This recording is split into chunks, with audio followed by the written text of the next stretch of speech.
This is the architecture with multiple trackers. We have remote tracker using BG96 and BG77, residential tracker using Coral board. Real data is provided to the Azure IoT Hub. This sensor data is picked up by the monitoring dashboard along with the GPS location. Live video streaming is also available on the monitoring dashboard. Azure Container Registry is used for the remote management of the residential trackers. Device-to-device communication is achieved using AG15 module in 5G airband at 5.9 GHz. This provides low latency, fast communication. Hello, this is Lawrence, and I'll be handling CAT-M-based communication with BG96. So here we have the URAC wireless kit with QuickTel's BG96 module, and it is interfaced with a GPS antenna, as we will be sending GPS coordinates as well as device information to the Azure IoT Hub with the use of the ThreadX application that is loaded directly onto the module. Hey, I'm Vidushi. In our final project, I was taking care of CAT-M based communication and CV2X based seamless communication. This is BG77 module, which is connected with the logger. Is connected with the cellular antenna, LTM, and then GPS antenna. Hi, I'm Aisha. I have worked on real-time tracker with Google Coral Board. I have worked on person detection, live video streaming, over-the-air deployment and management, and sensor monitoring.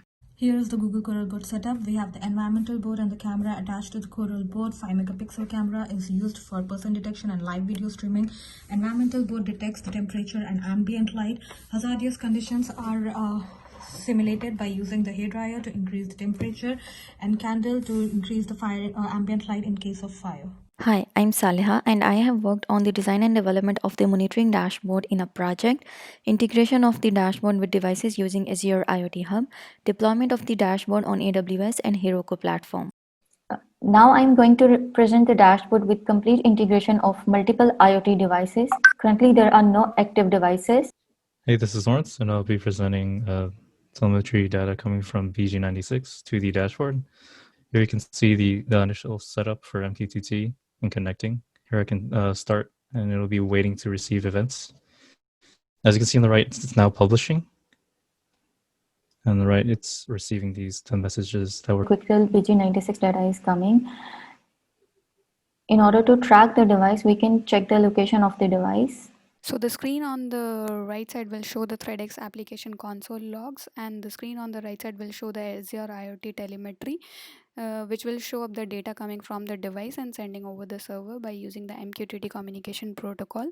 Data sending from the device is sending to the server successfully, in which we are only sending the temperature, humidity along with the GPS.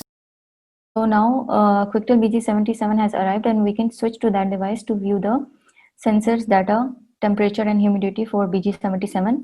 And also we can check the location of BG77, which is appearing here. Now we are going to add another device, Google Coral. So I'm transmitting data of temperature, humidity, ambient light, and as well as my position. Below terminal shows the detection of the person. We can select Google Coral device to view sensors data.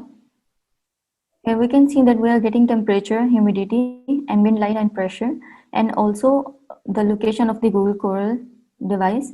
And we can see that live streaming is also working here. Soon as some hazardous conditions such as high temperature and high ambient light is detected and the person is found there, the alert will be generated at the This is the demo of the Azure Container Registry. Here I'm creating a custom module named temp_sense2. As you can see, the module is being created and it is being pushed. We're copying the URL and creating a module over here named Coral Container. So the module is deployed over here. As we are talking, it is being pulled by the Coral device. And let's go to the terminal to see whether the module has been pulled or not.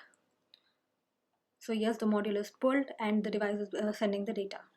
Here's the quick demo of CV2X communication setup. For CV2X, we are using QuickTel AG15 module, which is basically used for SIM-free operations. But this module needs an application processor to access the internet services. So for that, we are using IMX 8M NXP processor. However, for CV2X receiver part, we don't need any extra application processor. We just need one AG15 receiver module just connected with the GPS. Now we can start the CV2X service so that it will start sending the data. and here we will start sending the data by using the acme command. For the receiver part, we don't need to see the internet activity, we just need to check if the GPS is connected, which we can check by using this command. Since it is saying 1, so GPS is fixed. Now we can start receiving the data. Data starts coming, and currently it's like 100 meter away from each other, and it is showing the latency of 13.10 milliseconds.